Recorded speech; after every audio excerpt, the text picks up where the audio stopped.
오늘 말씀은 시편 48편입니다. 시편 48편 1절부터 14절 우리 한 절씩 읽겠습니다. 여호와는 위대하시니 우리 하나님의 성 거룩한 산에서 극진히 찬양 받으시리로다.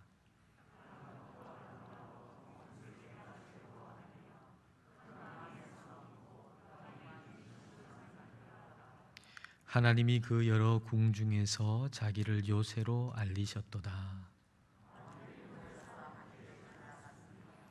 그들이 보고 놀라고 두려워 빨리 지나갔도다.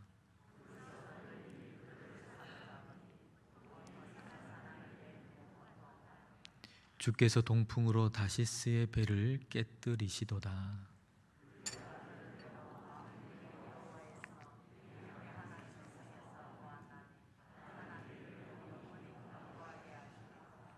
하나님이여, 우리가 주의 전 가운데에서 주의 인자하심을 생각하였나이다.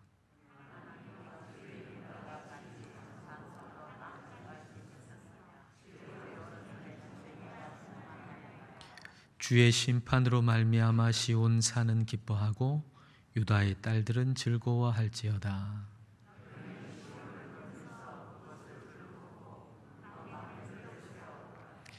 그의 성벽을 자세히 보고 그의 궁전을 살펴서 후대에 전하라. 이 하나님은 영원히 우리 하나님이시니 그가 우리를 죽을 때까지 인도하시리로다. 아멘. 오늘 시편의 시온산, 시온성이라고 나오는 것은 예루살렘 또는 예루살렘 성전을 의미하는 것이고요. 오늘날로 보자면 교회에 적용할 수가 있습니다. 그래서 오늘 시편을 읽을 때 우리는 교회를 생각하면서 오늘 시편을 읽을 수가 있습니다. 자, 1절부터 3절을 보겠습니다. 여호와는 위대하시니 우리 하나님의 성 거룩한 산에서 극진히 찬양 받으시리로다. 터가 높고 아름다워 온 세계가 즐거워하며 큰 왕의 성 곧 북방에 있는 시온 산이 그러하도다. 하나님이 그 여러 궁중에서 자기를 요새로 알리셨도다. 시온 산이 터가 높고 아름답다라고 했는데요, 터가 높고 아름답다, 시온 산이 그렇게 아름다운 이유가 어디에 있는가 하는 거죠.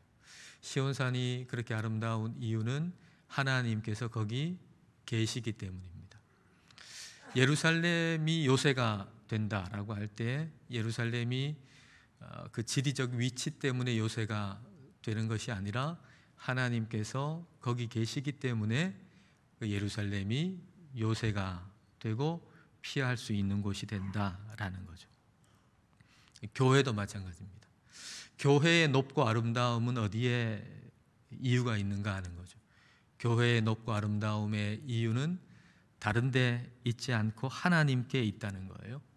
교회 공동체의 구성원이 사회적인 지위가 높아서가 아니고 또 예배당이 아름답고 이쁘게 멋지게 지어져 있기 때문은 더더욱 아니고, 교회의 높고 아름다움의 이유는 바로 하나님이 거기에 우리 가운데, 교회인 우리 가운데 계시기 때문에 교회가 아름답다라고 할 수 있는 거죠. 그러니까 하나님께서 교회를 특별하게 하시는 거예요. 교회가 왜 특별한가? 교회의 특별함의 이유는 거기에 교회인 우리 가운데 하나님이 계시기 때문에 교회인 우리가 특별한 것이죠. 그러니까 하나님이 계시지 아니하시면 시온성은 더 이상 시온성이 될 수가 없고 교회는 더 이상 교회가 될 수가 없는 것이죠. 그러므로 교회의 희망은 어디 있나? 교회의 희망은 오직 예수 그리스도 한 분밖에는 없어요. 교회의 소망은 하나님 안에만 그 교회의 소망이 있는 거예요. 그렇다면 우리가 교회의 위기를 생각할 때에도 이와 같은 맥락에서 생각해야만 하겠죠. 교회의 소망은 오직 하나님이시다 라는 맥락 속에서 교회의 위기가 뭔가라고 하는 것도 생각해야만 할 겁니다. 교인의 수가 이제 줄어들고 또 교회 학교 아이들의 숫자가 줄어들고 있죠. 그래서 우리는 지금 교회의 위기다라고 이야기합니다. 분명히 교회의 위기인 것 같습니다. 그러나 정말 위기는 뭘까? 정말 교회의 위기는 뭘까? 정말 교회의 위기는 그 수가 줄어드는 것이 아니라 하나님을 온전하게 의지하지 않는다는 데 있습니다. 우리 안에 예수님이 점점 희미해진다는데 사실 그 위기의 이유가 있습니다. 주님에 대한 믿음이 좀 희미한 3만 명대의 교회가 있다고 한번 생각해 보십시다. 3만 명대의 교회면은 대단히 큰 교회죠. 근데 주님을 의지하는 마음이 조금 옅어요. 그런 교회가 있어요. 근데 믿음이 분명한 하나님을 완전히 의지하는 300명 교회가 있다고 해보십시다. 그러면 그 3만 명대 교회가 300명으로 줄었다고 해보십시다. 그러면 어떨까요? 그건 수로 보면 대단한 위기겠죠. 3만 명대 교회가 300명이 됐으니 이거 얼마나 큰 위기이겠습니까? 수적으로 보면. 그러나 그 내용으로 볼 때 그 300명이 철저하게 하나님을 의지하고 신뢰하고 있다면 그것은 오히려 부흥이라고 해야 되지 않을까요? 오히려 교회가 교회다워졌다 이렇게 얘기할 수 있지 않을까요? 그냥 수적으로 보면 위기인 것 같지만 3만 명대에서 300명이 됐는데 그 300명이 정말 하나같이 하나님만 의지하고 있다 그러면 교회가 교회다워졌다라고 말할 수가 있을 겁니다. 눈치가 빠른 분은 뭘 얘기하는지 지금 아시죠? 기드온 얘기잖아요. 기드온 생각해 보세요. 처음에 미디안하고 그 적군과 싸울 때 3만 2천 명이었어요. 근데 3만 2천 명을 이게 적진에 나가가지고 싸우면 3만 명 꽤 괜찮은 숫자거든요. 그 싸움에서 이기면 어떻게 생각하나요? 우리가 우리의 힘으로 이겼다 라고 생각할 거 아닙니까?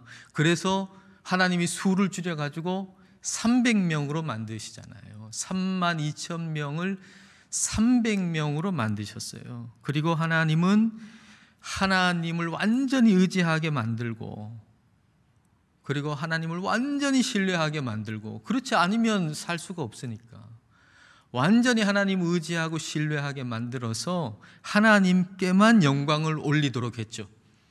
자기 자신에게 영광을 조금도 돌릴 수 없도록 이건 완전히 하나님이 하셨다고 하나님께만 영광을 올릴 수 있도록 하신 거예요.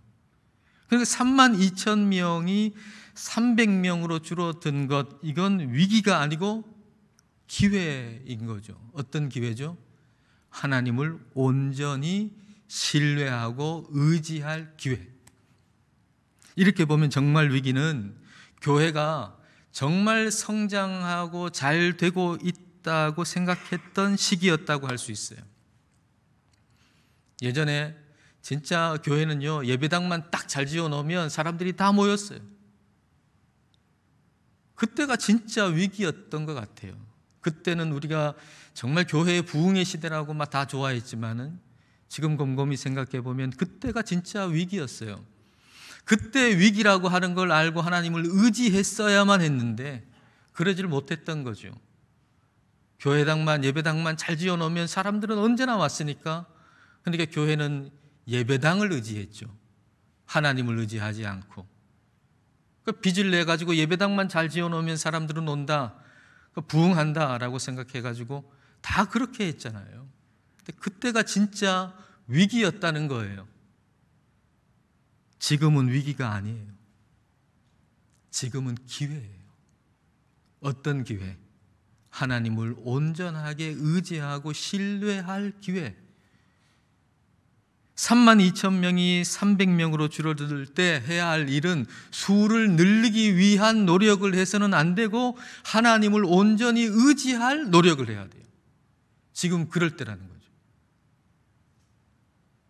32,000명이 300명으로 줄었어요. 그때 사람들은 생각하기를 일반적으로는 빨리 수를 늘려야 된다라고 생각하지만 그때는 그럴 때가 아니라는 거예요. 하나님을 온전하게 완전하게 의지해야 된다는 거예요. 물론 우리가 전도하는 일 열심히 해야 돼요. 전도는 성경께서 말씀하시고 하나님이 원하시는 것이고 하나님 명령하신 것이니까. 근데 목적은 어디에 있죠? 사람 수를 더 늘리기 위한 것이 아니고 하나님을 전적으로 신뢰하는 우리의 표현으로서 해야 되는 거예요. 내가 하나님을 진짜 신뢰합니다. 하나님께서 전도하라고 말씀하셨고 한 영혼에게 복음 전하라고 말씀하셨고 그 하나님을 내가 신뢰합니다. 그 하나님을 신뢰하고 의지하는 표현으로서 복음을 전해야 돼요. 목적은 지금 달라야 돼요. 사람 수를 늘리기 위한 것이 아니라 진짜 하나님을 절대적으로 의지하고 신뢰하는 지금의 시대가 되어야 돼요. 전도도 그렇게 해야 된다는 거죠. 이렇게 교회가 하나님이 제1이 될 때 교회는 아름다운 모습이 되는 거죠. 교회의 무너짐이라고 하는 것은 우리 자신이, 교회인 우리 자신이 하나님을 온전하게 신뢰하지 않는 데서 오는 거지 외부에서 오는 것은 결코 아니다라는 거예요. 외부의 어떤 것으로 인해서 교회는 무너지지 않아요. 교회는 우리 자신이 하나님을 의지하지 않기 때문에 교회는 무너지는 거예요. 자, 4절부터 7절을 보겠습니다. 왕들이 모여서 함께 지나갔으며 그들이 보고 놀라고 두려워 빨리 지나갔도다. 거기서 떨림이 그들을 사로잡으니 고통이 해산하는 여인의 고통 같도다. 주께서 동풍으로 다시스의 배를 깨뜨리시도다. 세상 왕들이 시온성을 공격해요. 근데 그 시온성에 하나님이 계심을 알고 도망을 치는 거예요. 시온성을 공격하려는 사람들이 오히려 해산하는 여인의 고통같이 고통을 당하는 거예요. 시온성을 공격하려는 자가 망하는 거죠. 그리고 다시스의 배를 깨뜨린다 그랬어요. 다시스는 지금의 스페인인데 그 다시스로 가는 배라고 하는 것은 말하자면 멀리 가는 배거든요. 멀리 가는 배니까 크고 튼튼한 배라는 거죠. 근데 그렇게 크고 튼튼한 배를 우리 하나님이 무너뜨리신다, 깨뜨리신다라는 겁니다. 그러니까 시온성을 향해서 외부에서 공격하는 그 공격은 어떤 것도 성공할 수가 없다라는 얘기입니다. 교회를 무너뜨리는 것은 결국 무엇인가? 외부의 것이 아니라는 거예요. 교회를 무너뜨리는 것은 교회인 우리 자신이 하나님을 제대로 의지하지 않기 때문에 오는 것이라는 얘기죠. 그렇다면 주님을 의지하고 높이고 또 예배하고 신뢰하는 그런 교회는 어떤 교회일까요? 또 이런 교회, 그런 교회에서 일어나는 일은 어떤 일이 일어날까요? 8절을 보겠습니다. 자, 8절을 같이 한번 읽어볼까요? 우리가 들은 대로 만군의 여호와의 성, 우리 하나님의 성에서 보았나니 하나님이 이를 영원히 견고하게 하시리로다. 우리가 들은 대로 그 시온성에서 보았다 그랬어요. 우리가 들은 대로 시온성에서 보았다. 하나님께서 이런 일을 하셨다라고 들었는데 그 교회에서 그런 일을 보았다. 그런 얘기가 되는 거죠. 다시 말하면 전수된 신앙이 내가 이렇게 가르침을 받았는데 그 교회에서, 그 교회 공동체에서 내가 체험했다. 내가 모태신앙이었는데 내가 그 교회 공동체에서 진짜 하나님이 어떠신 분인가라고 하는 걸 경험했다. 하나님을 만났다라고 하는 얘기입니다. 교회인 우리에게 일어나야 할 일, 그것은 전수된 신앙이 체험된 신앙이 되어야 한다는 겁니다. 여러분, 전수된 신앙으로 그대로 있는 것은 대단히 위험한 일입니다. 왜냐하면 갈망이 없기 때문이죠. 전수된 신앙으로만 있으면, 그냥 모태 신앙으로만 있으면 거기에는 갈망이 없어요. 알긴 아는데 마음속에 갈망이 없단 말이에요. 하나님에 대한 갈망이 없으면 어떻게 되는가? 내가 하나님이라고 생각하는 걸 믿을 수밖에 없어요. 결국은 우상을 섬기는 거죠. 그러니까 전수된 신앙으로 그대로 남아있다고 하는 건 대단히 위험한 일이에요. 하나님을 예배하는 게 아니고 우상을 예배할 가능성이 굉장히 큰 것이죠. 그래서 반드시 전수된 신앙은 체험 신앙이 돼야 돼요. 전수받은 신앙, 내가 가르침을 받은 신앙은 내가 직접 정말 그렇게 하나님을 만나야 돼요. 경험된 신앙이 돼야 돼요. 주님을 신뢰하고 주님을 의지하는 교회는 마치 불과 같거든요. 그 속에 갈망이 있기 때문에, 갈망이 있는 사람들의 모임이기 때문에 불과 같단 말이에요. 그래서 그 공동체 안에 들어온 사람은 그 불을 받는 거예요. 불 가까이에 가서 대지 않을 사람이 누가 있어요? 그러니까 진짜 하나님을 의지하는 교회는 불과 같아서, 갈망이 안에 있는 사람들이어서, 그 공동체 안에 들어온 사람들은 하나님을 향한 갈망이 붙는 거예요. 불이 붙듯이. 그래서 전수된 신앙이 체험된 신앙이 되는 거예요. 하나님을 만나고 경험하게 되는 거예요. 그 공동체 안에서 함께 만나서 얘기하고 함께 예배 드리다 보면 이게 전수된 신앙이, 경험된 신앙이 되는 거죠. 우리 교회를 통해서 그렇게 전수된 신앙이 경험된 신앙으로 바뀔 수 있게 되기를 축복합니다. 자, 9절 말씀 볼까요? 9절. 하나님이여, 우리가 주의 전 가운데에서 주의 인자하심을 생각하였나이다. 주님의 전 가운데서, 주님의 성전 가운데서 우리 하나님의 헤세드, 하나님의 인자하심을 생각했다라는 거죠.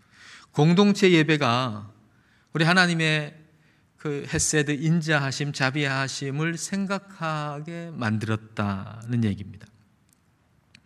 그러니까 하나님을 의지하고 신뢰하는 교회는 하나님의 그 인자하심, 자비하심을 바라보게 하는 교회이고요. 그 인자하심은, 그 하나님의 헤세드는 어디서 가장 잘 드러나나요? 십자가에서 가장 잘 드러나잖아요. 그러니까 하나님을 의지하고 하나님을 신뢰하는 교회는 십자가 중심의 교회다라고 말할 수 있어요. 십자가 중심의 교회. 십자가라고 하는 것은 진짜 신비한 장소라고 말할 수가 있죠. 우리를 저 지옥까지 내려가게 했다가 저 천국으로 올라가게 하는 그런 아주 신비한 장소가 바로 십자가이잖아요. 우리가 어느 정도로 죄인인가요? 우리가 예수님께서 내 대신 죽어야 할 만큼 우리는 아주 극악한 죄인이죠. 나 자신이 난 이거밖에 안 돼, 이 정도밖에 안 돼 하고 자기 자신을 아무리 낮춘다고 할지라도, 또는 어떤 사람이 나를 대단히 형편없듯이 어떻게 비난한다 할지라도, 어떤 경우라고 할지라도 우리가 그 순간에 십자가로 피하면 십자가에서 알게 돼요. 뭘 알게 되죠? 내가 생각한 것보다 저 사람이 나를 비난하고 욕하는 것보다 내가 훨씬 더 못한 인간이라고 하는 사실을 알게 돼요. 그러니까 나는, 또는 다른 사람은 나를 밑바닥까지는 내릴 수 있지만 더 밑으로는 못 내리거든요. 그러나 십자가는 나를 그 밑으로, 지옥으로 내리게 하는 게 십자가예요. 나나 다른 사람이나 나 자신을 아무리 떨어뜨려도 바닥까지밖에 못 떨어뜨려요. 그러나 십자가는 그 밑으로, 지옥까지 떨어뜨려요. 내가 얼마나 큰 죄인인지, 지옥 가는 게 당연한 마땅한 죄인이구나, 십자가 안에서 알게 되는 거예요. 근데 십자가 안에서 그렇게 알게 되면 동시에 천국으로 올라가요. 얼마나 내가 존귀한 존재라고 하는 사실을 알아요. 내가 아무리 나를 자화자찬한다 할지라도, 다른 사람이 아무리 나를 칭찬한다 할지라도 그거에 비교할 수 없을 만큼 존귀한 존재, 어마어마하게 존귀한 존재, 하나님이신 예수님께서 나를 위해 십자가에서 죽으실 만큼 존귀한 존재라는 사실을 알게 되는 거죠. 그래서 예수님을 믿는 사람에게는 자랑할 게 십자가밖에 없다는 거예요. 그동안에는 십자가 모를 때는 내가 자랑할 게 너무 많았는데, 십자가를 알고 보니 십자가가 나를 얼마나 존귀하게 했다는 걸 알게 되면 그동안 내가 자랑했던 건 자랑거리도 아닌 거예요. 이거는 내가 자랑했던 건 자랑거리가 아닌 거예요. 그거 자랑한 건 부끄러운 거예요. 십자가가 얼마나 나를 존귀하게 한 줄 알면, 그래서 십자가만 자랑한다는 거예요. 그게 십자가가 나를 얼마나 존귀하게 했는지 알기 때문에. 그래서 우리는 자랑할 게 십자가밖에 없다는 거죠. 하나님을 신뢰하고 의지하는 교회는 십자가만 자랑하는 교회예요. 십자가만 자랑하는 교회. 그게 내 자랑거리가 되니까 전도하는 거 아니에요. 뭐 억지로 전도하라고 해가지고 전도하는 게 아니고, 십자가만 자랑하는 내 마음속에 그 자랑이 있으니까 그걸 전하는 게 전도 아닙니까? 그래서 십자가의 죄 사함으로 인해 기뻐하는 교회. 교회. 10절 11절을 보십시다. 자, 10절 11절 같이 읽습니다. 하나님이여, 주의 이름과 같이 찬송도 땅끝까지 미쳤으며 주의 오른손에는 정의가 충만하였나이다. 주의 심판으로 말미암아 시온산은 기뻐하고 유다의 딸들은 즐거워할지어다. 여기 정의, 심판이 나오잖아요. 정의, 심판. 근데 하나님의 심판으로 말미암아서 시온산이 기뻐한다. 그러니까 하나님의 심판으로 말미암아 교회가 기뻐한다는 얘기죠. 왜 하나님의 심판으로 인해 가지고 왜 교회가 기뻐하죠? 하나님의 심판 안에는 죄 사함이 들어있기 때문이죠. 하나님의 정의, 하나님의 공의 안에는 죄 사함이 들어있기 때문이죠. 예수님께서 십자가에서 우리의 죄를 사해 주셨잖아요. 우리가 받을 저주를 예수님께서 십자가에서 다 받으셨잖아요. 우리가 받을 정죄를 우리 예수님께서 다 받으셨잖아요. 그러니까 하나님의 심판 가운데서 예수님 안에 있는 사람을 우리 하나님이 정죄하신다면 공의롭지 않죠. 정의롭지 않죠. 하나님의 심판 가운데서 예수님 안에 있는 사람들을 심판하시고 정죄하시고 처벌하신다면 정의롭지 않죠. 이미 예수님이 다 가지고 가셨는데 왜 또 처벌하시면 이건 정의롭지 않은 거예요. 그래서 하나님의 정의, 하나님의 심판이라고 할 때 그 안에는 예수 그리스도 안에서의 죄 사함이 포함되어 있거든요. 그리고 교회는 이걸 아는 거예요. 교회는 우리는 그걸 아는 거예요. 그래서 하나님의 심판을 기뻐하는 거죠. 하나님의 공의와 정의를 기뻐하는 거죠. 이 교회의 모습이에요. 하나님의 심판을 기뻐하고 찬양하는 이유는 죄 사함의 은혜가 있기 때문입니다. 교회는 죄 사함의 은혜를 베푸신 우리 하나님을 찬양해야 되고요. 그리고 그걸 감사해야 돼요. 감사. 이 감사를 우리가 놓쳐서는 안 돼요. 잊어버려서는 안 돼요. 그리고 이것 외에 하나님께서 베푸신 은혜를 우리가 샅샅이 찾아가지고 감사해야 돼요. 감사할 게 얼마나 많은데 감사하지 않고 가만히 있으면 이거 참 배은망덕한 거죠, 하나님께. 그래서 샅샅이 찾아가지고 감사해야 되는 거예요. 자, 12절과 13절 보세요. 자, 이것도 같이 읽겠습니다. 너희는 시온을 돌면서 그곳을 둘러보고 그 망대들을 세어보라. 그의 성벽을 자세히 보고 그의 궁전을 살펴서 후대에 전하라. 시온을 돌면서 살펴봐라. 망대를 세어봐라. 망대를 세어보라는 얘기는 다시 말하면 네가 받은 복을 세어봐라 이 얘기예요. 망대가 무너졌냐? 그렇게 공격을 받았는데 망대가 깨끗하게 지금 잘 남아있지 않냐? 받은 복을 좀 세어봐라. 하나님이 얼마나 너희를 보호하시고 얼마나 지켜주시고 얼마나 많은 은혜를 베풀어 주셨나? 그 받은 복을 한번 세어봐라.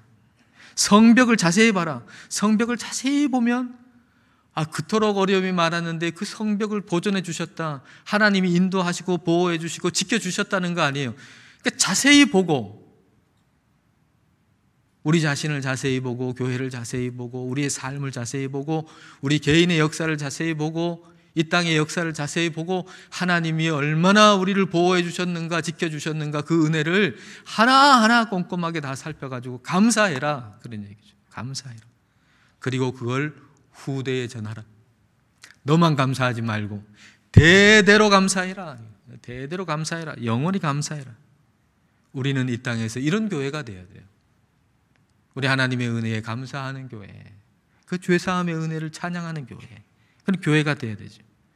근데 하나님은 이 땅에서 이와 같은 교회로 살아간 우리를 이 땅으로 끝나게 하시지 않는다는 거예요.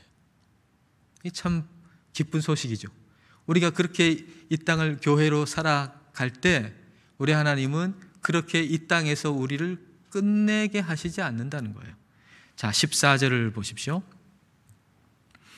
이 하나님은 영원히 우리 하나님이시니 그가 우리를 죽을 때까지 인도하시리로다. 죽을 때까지, 이거는 이 번역은 죽음 너머까지 이렇게 번역할 수 있어요. 죽음 너머까지. 사실 이게 더 정확하겠죠. 죽음 너머까지. 그래서 새 번역에는 그 부분이 이렇게 돼 있죠. 하나님께서 영원토록 우리의 하나님이시니 영원토록 이렇게 돼 있죠. 여기 위엔 죽을 때까지 돼 있는데 이게 더 정확하게 하자면 영원토록이 되겠죠. 영원토록 우리를 인도하여 주신다 하여라. 하나님은 우리를 죽음 너머까지 인도하시는 분이에요.